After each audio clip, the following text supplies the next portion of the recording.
Let's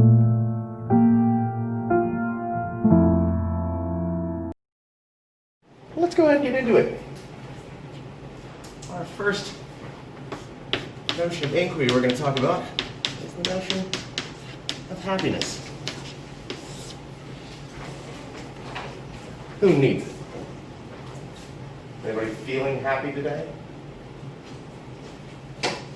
Well, considering I really can't see you from the eyes up, nobody looks happy.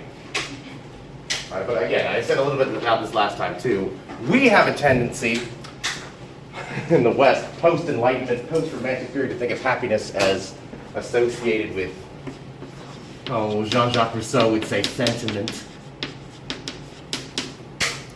We'd be more likely to say feeling.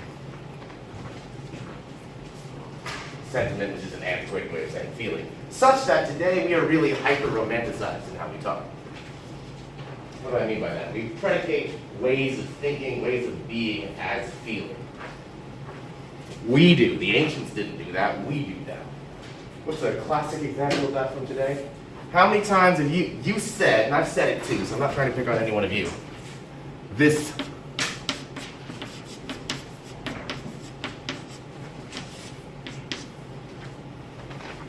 I feel, followed by a predicate that is not an emotion.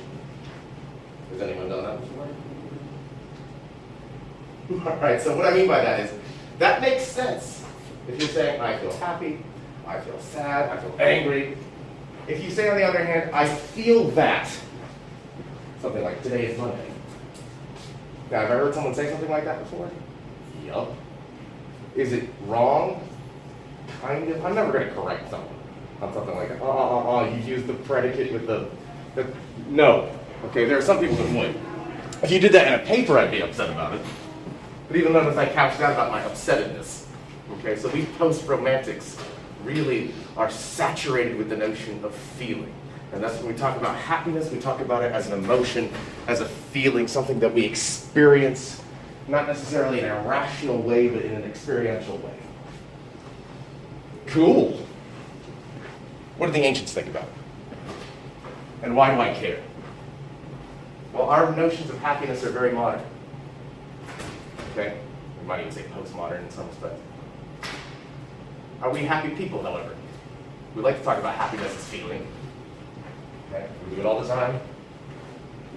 Are we happy people? I just said earlier, none of you look happy. Now, maybe you are shining bright on the inside. Okay? None of it, maybe it's because you're in this classroom right now. I don't know. Okay?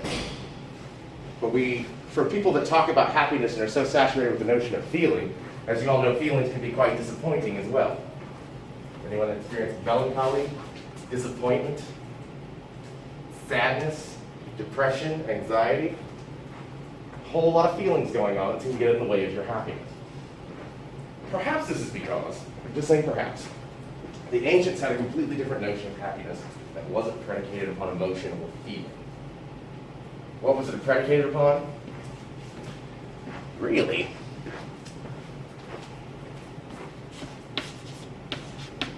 We're talking about these distinctions. Being and doing. Say the Greeks are really into this one for the most part. And the Chinese are really into this one for the most part. You want to be happy? Be happy. By the way, just as an aside, that's not a Bob Marley song, but you think it is. Okay? Doing? You want to be happy? Do happiness. Now, that doesn't mean do happy things. Okay? I'm going to practice smiling more. There's a particular kind of doing that goes with that, and that's what we're going to look at. So now, I need to get into a little, I'm going to come back to this being and doing, so it's not going anywhere. I need to get to a little bit of background on a few things. Okay, because what I'm going to look at, I'm looking for honest answer here, so I'm not going to shame anybody for it. Did anybody read the Epicurus stuff? Okay, I've got a couple. I've got a couple of nods. I got a couple of. Don't feel sad about it. I'm not going to shame you for it. I'd rather, in fact, us walk through it. Okay, I think that's better because a lot of times without any context, if you try to read those ancient texts like alone, just going in, it's going to be very confusing. Okay, anybody read the Confucius text? Probably more confused, I would imagine, okay, going in without context. So I want to say a few things about the Greek side of things first, and then I might get to some stuff on Conci today as well. So first, let me give a little bit of background on Epicurus. Now, I'm not going to give this biography too much. You can actually look that up on your own. Diogenes Laertius has a bunch of things to say about him. I want to say this first. Let's talk about this year. No, not 2020. That's bad enough. Take your pick. I really don't care. BC, BCE, doesn't matter. I know what you're talking about. What's significant about 399 BCE? I'm looking for who died.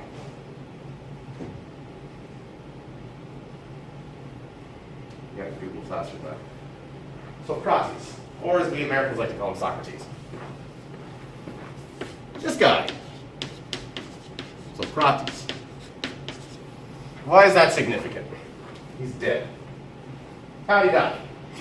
Quick refresher.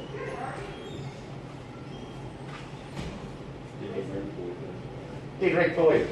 You know, because he was dared to? No.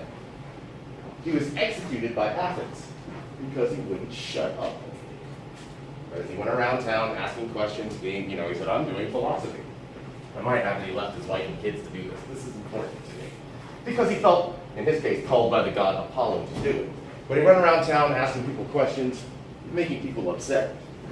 Asking people like politicians, like, so what should the state be? The state should be where I'm in charge. Yeah, but why? Okay, doing those things that children do when they ask those why questions. So much so that they said, Socrates, the Council of Athens said, if you just leave town and shut up, we will let you go. No questions asked. Socrates said, I got a better idea. Why don't you pay me and give me free food at the food court where the Olympics are? Do that, and we're good. Then the council unanimously votes to execute him. Okay, there's other, and that's in Apology by Plato. There's Crito, where people try to break him out of prison, and he says, no, I have to do what the laws say. And then there's a long account in Phaedo where he dies. He drinks the poison, and Socrates is le mort. Why is that significant? He's kind of a big deal. Even if you don't know anything about Socrates, you've heard the name, yes? Okay, so this is not going to be big on Socrates. But here's the thing that I want to know.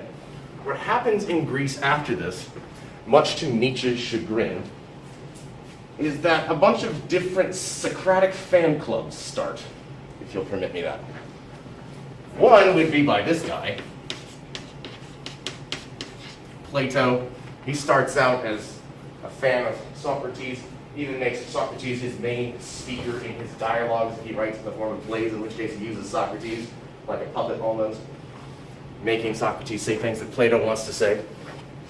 That's Plato. He's got his own take. We can look at Platonism another time. Plato has a student,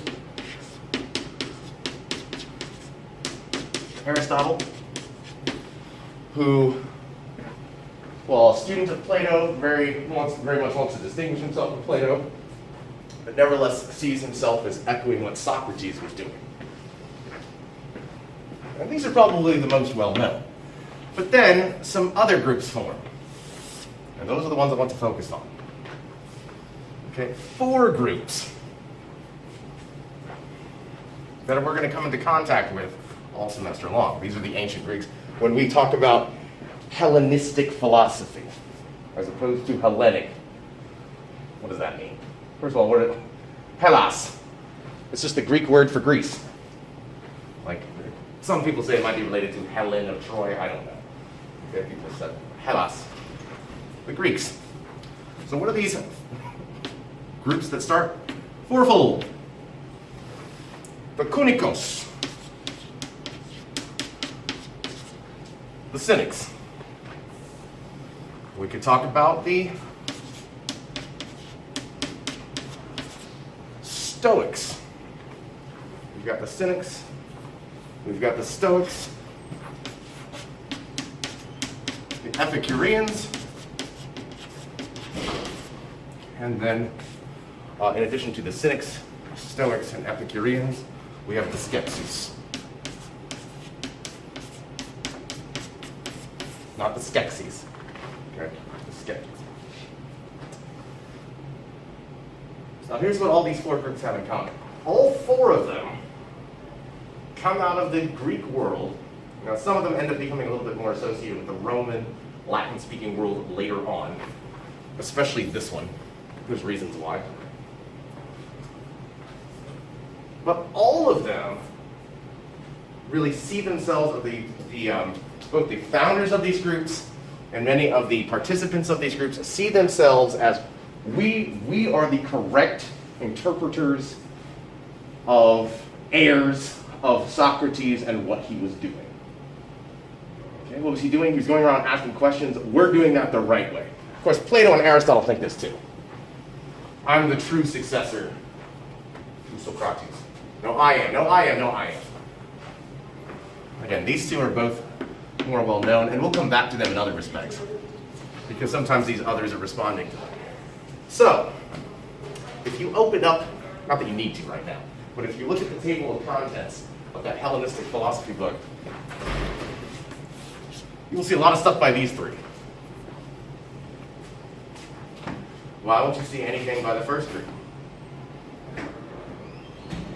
The answer is kind of obvious. Why are there no writings in there? Why do you think? If there are no writings, what's the most likely explanation?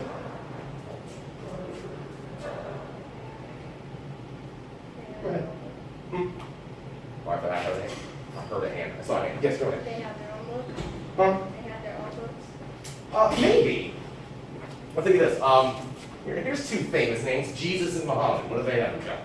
Well, let me back up there. What do they have in common with regard to their writings? They have none. Someone point me to the writings of Jesus. We can talk about the sayings of Jesus. Okay, the Gospels of the New Testament. Okay, we can talk about the sayings of Muhammad, not the Quran. That would be the Hadiths. But they didn't write anything down.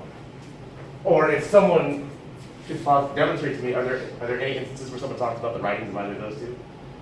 Same thing with the cynics. No writings. Why? In their case, we don't want to write anything down. Now we also, Jacques Derrida would say, we have a sort of bias towards writing. We only like things when they're really written down. That's why if we want to prove something later in court, what do we say? I want to see that in writing. We prove it, demonstrate it. We need that kind of textuality to be really demonstrative. But the cynics didn't write anything down. And literally this word comes from the Greek word kunikos, Latin, canis, literally dog people. Why? Because here's the problem, and here's what Socrates got right, but he didn't go far enough. He's right, society's stupid. Really, to be happy, what you need to do is live in accordance with nature. What does it mean to live in accordance with nature? Stop being so civilized. Civilization's stupid. You know, how much of your life is spent on silly stuff that doesn't exist in society? Anybody paying off a debt? Guess what? Your debt's not real. No, the feelings you have about it are real. The debt collection notices you get are real. Okay, there's real consequences to that in an existential sense, but in an ontological sense, also money doesn't exist. Now, you can count the bills, but it's something we make up. That's the cynics. Okay, society stuff is stupid. Worrying about stuff, we're constantly worrying about, will my parents be proud of me? Will I have a successful career? Will I finally find a nice romantic relationship? Will I be successful? No, you're going to be disappointed, no matter what you do. Even if you are successful, everybody's going to be unhappy. How do you avoid the unhappiness? Stop doing that to begin with. That's the cynics. Be self-sufficient, live off the land. So the cynic philosophers would do sometimes outrageous things. You can look at the exploits of Diogenes of Sinope, and if he were alive today, he would be arrested for public indecency. Just look that up on your own. I don't want to focus on it here. But that's the cynics. Now, there is one cynic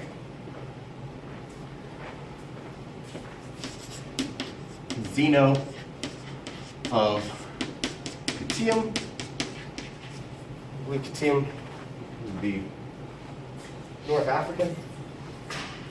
Who founds the Stoics? That's kind of like a, let's take the cynicism, which is a word that we employ with the, in the ancient version, means something different from what we need today. That's all that comes from. The Stoics want to rein in what the cynics have said and say there's an orderly way to do things that's not quite as out there as this, but nevertheless based on the same notion. The problem for the Stoics is not really so much the society living in the civilized world and that kind of disappointment. The problem is actually those emotions that I was talking about earlier. So the Stoics are all into the fact that you need to at least recognize your emotions and probably suppress them because it's your emotions that are lying to you. It's not that society is not real. The cynics are right in that regard. It's that your emotions aren't real. Because your emotions, as I mentioned last time, can make you feel things that aren't true. Like a mirage. And you know that if you've ever had the intensity of emotion. Okay? You felt really sad about something. Okay, I'll give a couple of examples. Go ahead. Did you say that Zeno was a cynic or a stoic? I'm sorry. The answer to that question is yes. Is that in between? Yeah, so he was someone that was a fan of the cynics that founded the Stoics. So yes. But I think he went to go study under cynics. And the famous examples of cynics where, like, I think it's Diogenes again, where Alexander the Great supposedly came up to him and said, Diogenes, I've heard of your wisdom, teach it to me. Diogenes, living in a barrel, said, get out of the way, you're blocking my light. Stuff like that. Okay, Diogenes, like, have you ever seen this in cartoons where people are, like, living in barrels, completely naked? That's Diogenes. Right, that's the cynics. And sometimes you go about town without the barrel, much to people's chagrin. Okay, so the Stoics are all about suppressed feelings and emotions. The Vulcans of Star Trek are a riff on the Stoics. All right, you wonder what does the Stoic look like? Probably this. Okay. Suppression of emotion. Come back to these guys. Skeptics. Early skeptics would include Carneades. There's a couple of different brands, and then they all kind of converge into one. Carneades, Arcesilaus, Pyrrho, which I like. My own last name, Burris, is actually the Latin form of Pyrrho. Okay, it's the Greek word for fire, but it's also the founder of the skeptics. So it's fitting that I'm rather skeptical. Okay, Pyrrho and Ellis, I'd be the founder there. Or Pyrrhus of, of Ellis. Founder of the skeptics. What's the view there? Now, again, a lot of these phrases are terms we use today. Cynical, Stoic, Epicurean, that one's a little bit more rare. Skeptical, we mean something a little bit different by them today. We can go into that. So, skeptics, Greek word skepsis, which means to ask questions. So when we mean modern skepticism today, we usually mean something like, no, that can't be true, with regard to whatever it is we're talking about at the moment. The skeptics say we should ask questions. That's what Socrates did. He'd go around asking questions. But also, the skeptics have this notion that in order to ask questions, what you also need to do is you need to, and we'll talk about this later in the semester as well, suspend judgment and be content in that. So be dogmatically non-committal. I would argue that many people that would identify as skeptical today are not dogmatically non-committed. They are dogmatically committed. So if someone's a skeptic and says, people that believe the world is flat are stupid, and I agree with them. They're definitely still dogmatically committed to particular notions of science understanding. It's not as though they're going, I don't know, maybe it is, maybe it isn't. No, they're committed to a particular kind of view. So the skeptics say, let's distance ourselves, divorce ourselves from having to come down on something, and that way we can understand things better. That will lead to less frustration. There's kind of a happiness in that. But what I want to focus on is the notion of the Epicureans. Founded by Epicurus. The only one who gets a name in the title of his fan club. And again, all of these see themselves as we're just doing what Socrates was doing. We're not doing anything new here. This is all simply echoing Socrates. So what does Epicurus say that life is about. Life is about happiness.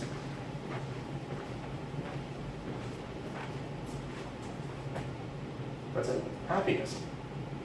Life is about happiness. Should be lived about happiness. Of course. What do we mean by happiness? What do we mean by happiness? Epicurus has a particular kind of understanding, but I'm going to leave that up there. You want to get to happiness, here's what you need to understand if you're Epicurus.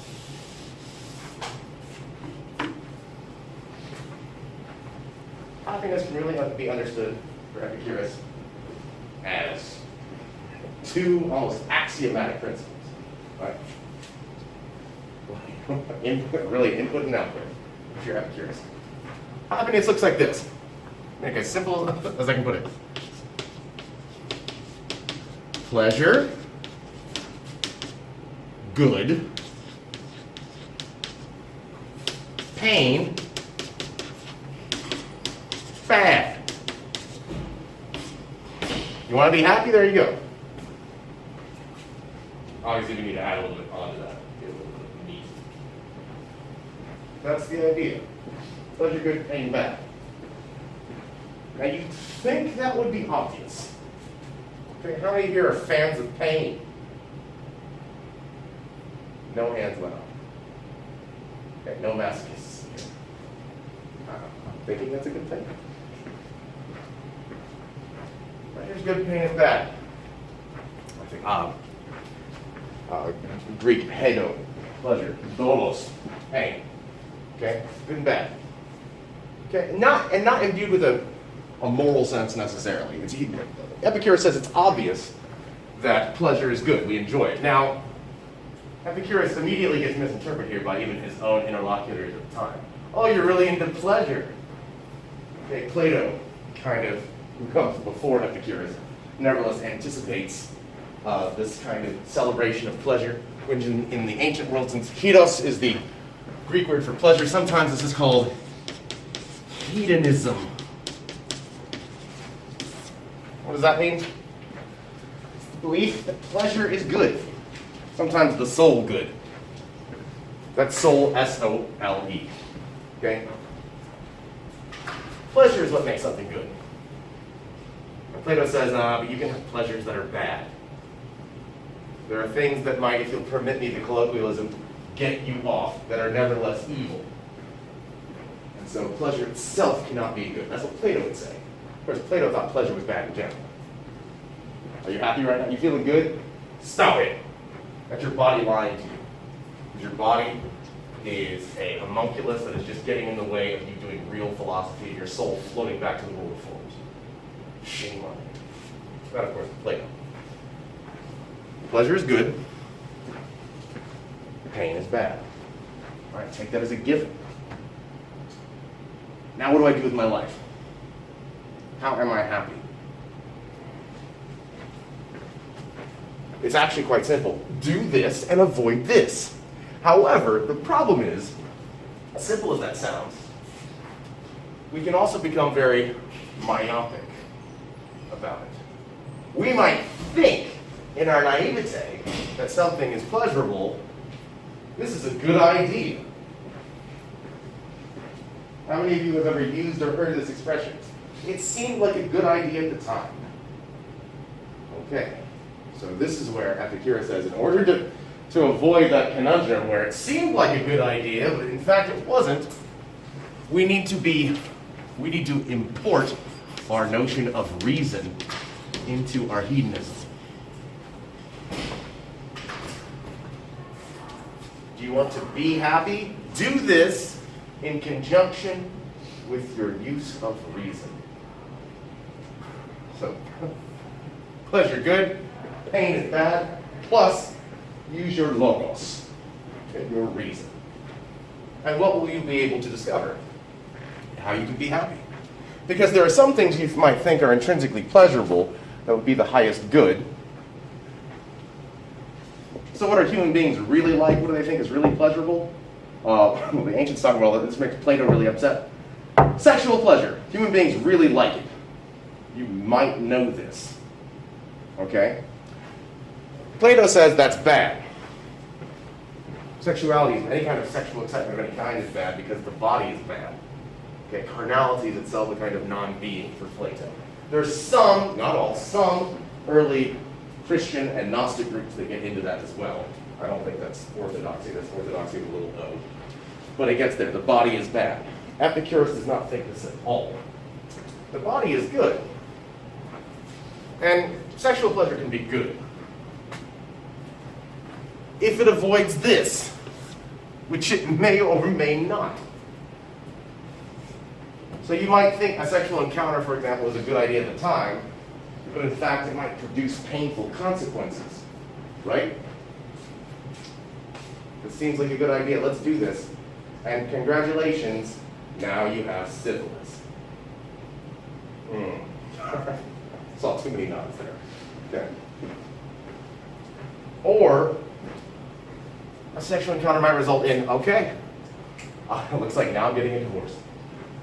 Okay, because I shouldn't have engaged in a particular encounter here, or what have you. There's all kinds of instances where what needs to think about is what will be the pleasurable, painful consequences of this. Well, what's the entire how will this fit in? Something might seem pleasurable now and actually cause pain later. Something might be painful now and cause pleasure later. Going to the gym. Okay? This working out thing is not working out. Okay? It seems painful, I don't like it, no pain, no gain.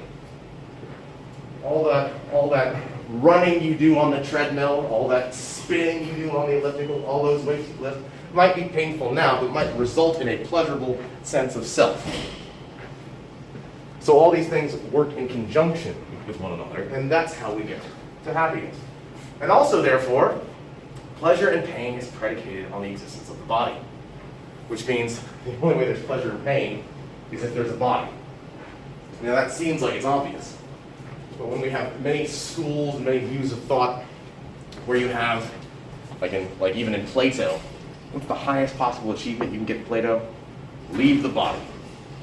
Go back up to the world of forms. You see this in other forms as well, even say in the concept of, especially in Mahayana Buddhism. Okay, what do I want to do? What is nirvana? Yes, it's a band from the 90s, but what is nirvana in Buddhism?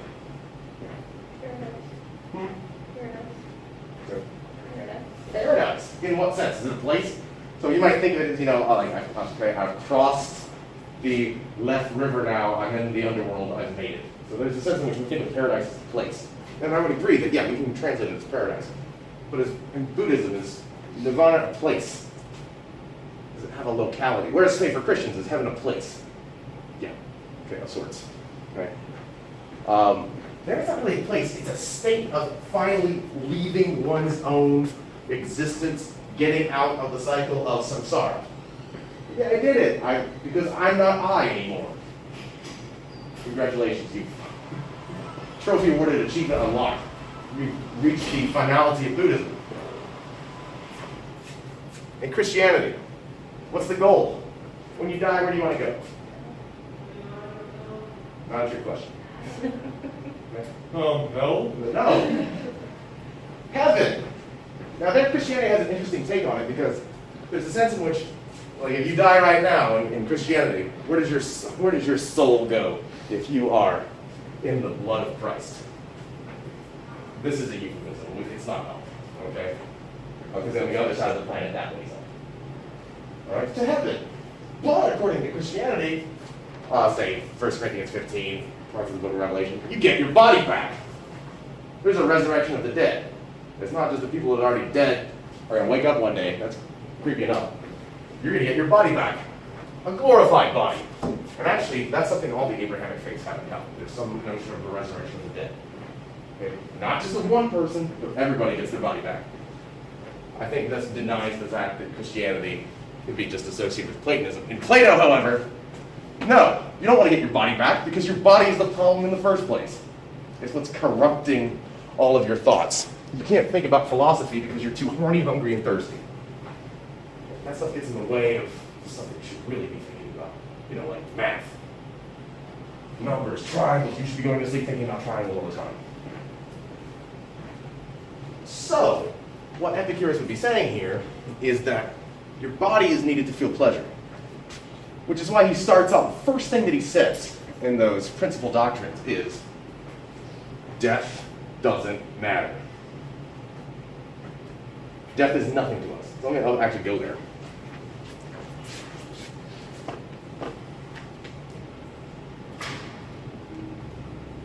Okay, so I'm looking at page 32. I'm going to bounce around for a couple of phrases there of exegesis. Also, as an aside, did everyone see that I put PDFs up as well? Okay, don't tell anyone, but I'm going to do that all semester long.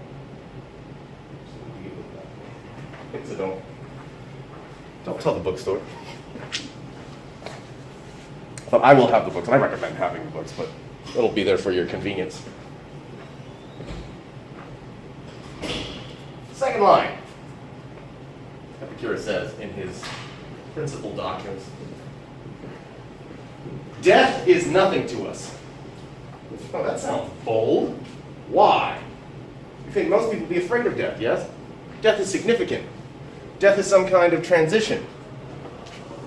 Is death a big deal in society? We have a special ritual for it, regardless of culture. Everybody has funeral rites across the globe. Death is something to us, it would seem. Nevertheless, Epicurus says death is nothing to us Epicureans. And the import would be, therefore, it shouldn't be really to anyone. Death is nothing to us, for what has been dissolved has no sense experience, and what has no sense experience is nothing to us. You know what the great thing about being dead is? You don't feel anything. You don't feel pleasure. You don't feel pain. Once you're dead, dying is another matter. Okay, but once you're dead, you can't feel pleasure and pain anymore. So it's not really good or bad, it's a nothingness. It's a non-being. So death is not something to aim for. Some of the Stoics are into death. We should commit suicide. But not in an emotional manner. We should just do it with our life, and we've done everything we can do. Be done with it. Move on. What else does he say about happiness here? A few things. The first notion. What is blessed? What is blessed and indestructible? Has no troubles itself, nor does it give trouble to anyone else, though it is not affected by feelings of anger or gratitude, for all such things are a sign of weakness. What he's getting at here is this. Part of being happy is dispositional. Part of pleasure is dispositional. What do I mean by that? Now, I've heard some silly maxims before about things like where someone says, life is something like 10% what happens to me and 90% how I react to it. Epicurus is saying something akin to that thing. In other words, if you want to experience pleasure and happiness, adjust your expectations. Be willing to have a sense of gratitude. If you start from a position of unthankfulness constantly, thankfulness towards what? Just have the right attitude. Or what? You're going to be unhappy constantly. So that takes a kind of dispositional, almost like holding a muscle tight. I'm going to start from this disposition of going after pleasure, but a few modifiers need to be grounded in place in order for that to work, such as starting from a position of thankfulness. Furthermore, the fifth item there, same principal doctrines, it is impossible to live pleasantly without living prudently, honorably, and justly, and impossible to live prudently, honorably, and justly without living pleasantly. And whoever lacks this cannot live pleasantly. He actually made a nice if and only if statement there. That is a definition. If you want to live a pleasurable life, what kind of life do you have to lead? This is another aspect that's important for Epicurus. You want to live a pleasurable, happy life, what do you got to do? You just said it.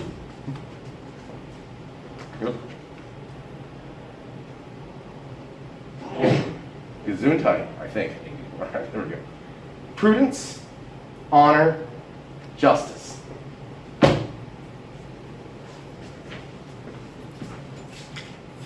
So again, the way that hedonism usually gets characterized is, oh, that means you should just have as much pleasure as you want, completely unrestrained. What did he just say there? You need to live in order. This kind of hedonism, yeah, it's this. That's the shorthand version of it. But it includes prudence, honor, and justice.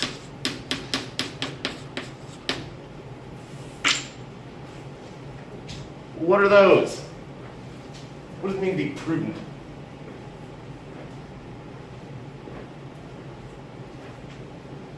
What is prudence? It's a word we use. Well, maybe we don't use it much. What does it mean to be prudent? Here's an example of prudence. Let's say you go out for dinner. Don't do that right now.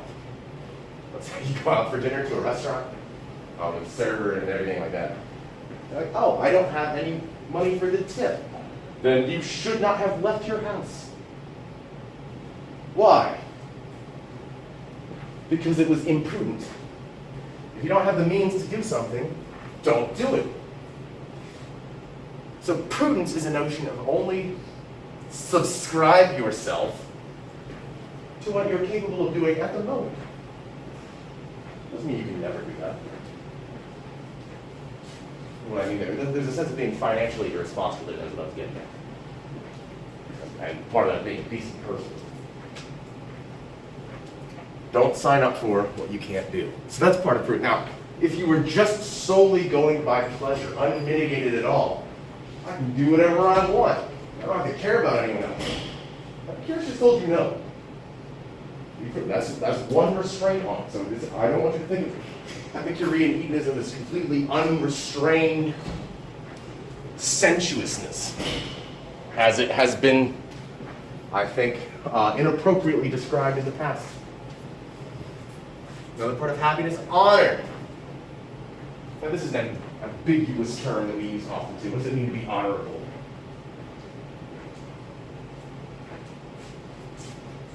My honor. What does that mean? Well, the main notion of honor has to do with keeping your word. So, maintaining your responsibilities, keeping your oaths. Especially in the ancient Greek world, that's what it meant to be honorable. If you have an oath to something, you don't break it. So what would dishonor be? You said you were going to do something, and you didn't do it. Therefore, you brought dishonor. And that's what it would mean. It's specifically Greek sense. There are other ancient senses of honor. There's a Chinese sense. There's a Semitic sense of honor. Like honor your parents means something different there than a Semitic notion of honor. But honor for the Greeks, if you have an oath, and sometimes that oath might be positional. What do I mean by that? You're a son or a daughter. Be a good child. You didn't sign up for it, but there you are. Now, Kongzi and Confucius is really going to talk about that notion. Okay? But happiness is whatever we'll get into Kongzi more next time. But happiness is wherever you find yourself in the relationships that you have, do the job of that relationship. That's Kongzi. Okay? Finally, justice. What is justice? The Greek word here is fun, dikaiosune. What does that mean? What is justice? Dikaiosune. What is justice? I mean, Plato spent whole books talking about this question. Okay? What did the Gorgias comes to mind? What is justice? So that's a word that we talk about often today. Okay? We know it when we see it. We know that we talk a lot about it right now, injustice. So there's not justice. I would say injustice is itself distinct from non-justice. Mercy is a kind of non-justice, but it's not an injustice. Think about that for a while. Okay? But, what would justice be then? I'm talking about what is justice? Treating people as they ought to be treated. Now, in a Greek sense, this means People who are your betters, treat them like your betters. People who are under you, treat them accordingly. It means treat people accordingly. And the Greeks would add according to their station. Okay, we might do that. We might say justice is, our depictions of Lady Justice, okay, in courthouses across this nation, what's she wearing on her head? Blindfold. You would not see that in ancient Greece. Okay, justice is not blind in the ancient Greek. We at least peeking, okay, there are certain things that need to be considered here. Okay, certain considerations that need to go into play. Okay, so there's not a impartiality in totem in the Greek world, but it is treat people as they should be treated. There's some qualifiers in there. All across the ancient world, that's the case. Unless you're Mozi, we'll get to in a little bit too. Chinese philosopher who has a notion of jian'ai, which means complete impartial treatment across the board. You should treat everybody exactly the same, period. No exceptions. This is what happiness looks like for Epicurus. You want to be happy? Go after pleasure. Avoid pain. Don't be stupid. Hey, look, there's a power outlet. Anyone got a fork I can borrow? Not living my best life now. If I go around doing that. For Epicurus, how do I live my best life now? And us as a people. Because he really sees us communally. And Epicurus, strangely was enough, his own little school was called the Garden. All these groups have little schools. They don't. Because if we came up with our own little school and building, that would be too into society, bro. So we can't do that. They've got the Garden. They've got the Stoa. Plato starts the academy, but these guys take it over. Aristotle's got the Lyceum. The Garden, the Epicurean school, anyone could come and be part of the school, regardless of country of origin, anybody in the Mediterranean world, regardless of sex. So men and women were going to the Garden, not all going to the Stoa. They're really into men. Now, the Stoics, regardless of station, two Stoic philosophers. I can think of Epictetus, who you have a separate book on. Greek slave, Stoic philosopher. Marcus Aurelius, Roman emperor, also Stoic philosopher. So you could be a Stoic regardless of any kind of class or station. Okay? Plebe or no. Epicureans would accept anybody, though. And they thought of it as a communal activity. How do we achieve happiness together? We pursue pleasure. We avoid pain within the constraints of prudence, honor, and justice. So again, what do those mean? Prudence. Don't live with outside your means. Why? Because that's going to end up producing pain later on. You know when you sign those credit card slips that say, I agree to pay this later on? And then later you have that giant debt. That pleasure has now become a big load of pain. Okay, as you pay that back with interest. But it also ends up being problematic. It might produce more pain for others as well. So that's something else I want to point out here, that Epicurus has this sense, and this has to be communal. We have to think about pleasure and pain as something in a organic way related to those around us. If we're part of a group, a community, or a family, when we're also thinking of pleasure, we don't just want to think about our own pleasure in ourselves, but what's going on with us together. Mitigated again by prudence, honor, keeping our oaths. But what if it feels good to lie? Then you're not a good Epicurean. Keep your oaths and treat people as they ought to be treated. Again, I want to remind you, the ancient Greeks would qualify that as comma, according to their station. Okay, so if they're Greek speakers, it's awesome. If they're not Greek speakers, well, you might want to, they're not exactly the same. Okay. The Greeks even had a word for that. What did the Greeks call people that didn't speak Greek? Barbarians. Why? Because if you didn't speak Greek, it sounded like you were saying whatever language you're speaking. It would be Latin or Persian, Farsi. That's ancient Achaemenid equivalent. Questions about Epicurus? This notion of happiness. Okay, I'm going to do a little bit of a transition to preview for next time. as I switch to HONS.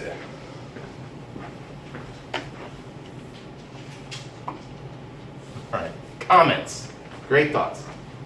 Everybody's being really, yes. Question. All right, right. So Epicurus believed in hedonism? Yes, Okay. that would be the position. But I want to qualify that by saying that often you hear the word hedonism used as a pejorative today, it just means absolute pleasure seeking. Like you might use hedonism to refer to what goes on at frat houses.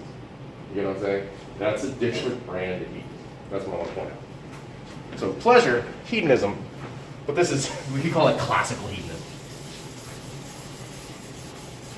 Okay, so when Epicurus says to honor those around you and stuff, was that just so, like, as they could, everybody would be pleasurable together or whatever, or be happy together? Was it he like believe that it's only his happiness that matters, but if he honors other people, then they'll honor him back? I would say it's transactional in a sense on that last part, but yeah, but it's also communal in the sense that if everybody is doing this, then everybody's going to be happy. But there is not a sense of hyper-individuality that goes with it. I know people sometimes associate that with the Greeks because they saw the movie 300 once. Okay? The Greeks are all individuals, and they all speak a Scottish accent. But that's not the case. That is the case with a few Athenians. But with the Epicureans, it is a sense of community, including those notions of honor. Like this, it will be intrinsically beneficial to be honorable to each other. All right, so to preview where I want you to go, next we're going to be taking a look at HONS.